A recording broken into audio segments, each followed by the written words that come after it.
गरीब परी की जादुई ड्रेस।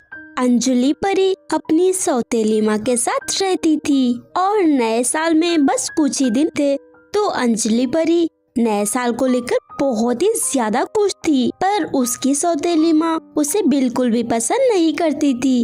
माँ, क्या आप नए साल पर वो ड्रेस मुझे दिलाएंगी जो हमने पिछली बार दुकान में देखी थी? तेरा दिमाग तो ठिकाने पर है। पता भी है वो ड्रेस पूरे 2000 रुपए की थी और मेरे पास फोकट में खर्च करने के लिए पैसे नहीं है। पैसे मैं कमा कर लाती हूँ। तेरा बाप अब नहीं रहा जो कमा कर देगा, तो तू दूसरी लड़कियों को देखकर अपने शौक बढ़ाना बंद कर। नौकरानी है तो नौकरानी की तरह ही रह, तेरे लिए यही बेहतर होगा। समझ में आया? पर माँ, मुझसे बहस करेगी? क्या तुझे पिटाई के बाद ही सब समझ आता है?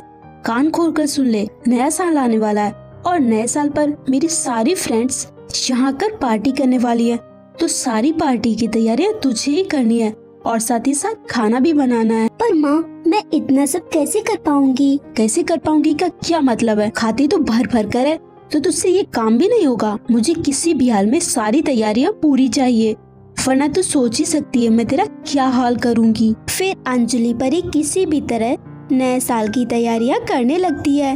एक दिन वह नदी पर पानी भरने के लिए गई। वह जैसे ही पानी भरने लगती है तभी अचानक उसका घड़ा उसके हाथ से फिसल जाता है और नदी में बहने लगता है। अंजलि बहुत ही डर जाती है और घड़े को बाहर निकालने की कोशिश करती है, पर अब काफी देर हो चुकी थी।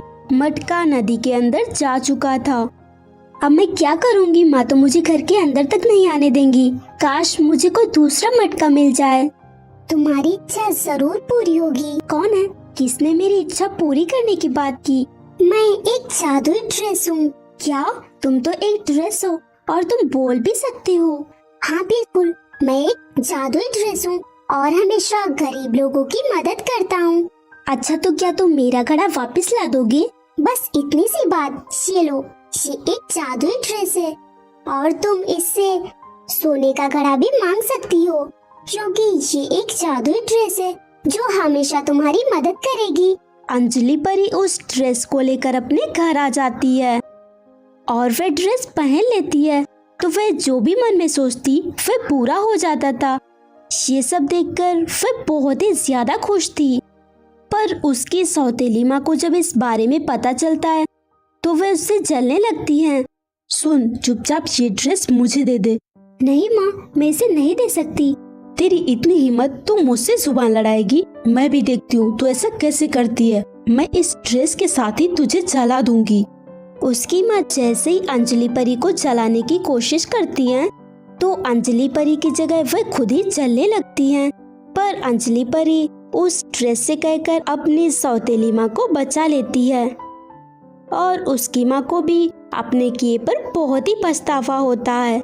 सो फ्रेंड्स, अगर आपको ये कहानी अच्छी लगी हो तो वीडियो को लाइक कीजिए, चैनल को सब्सक्राइब कीजिए और हमें कमेंट करके ज़रूर बताएं कि आपको कहानी कैसी लगी।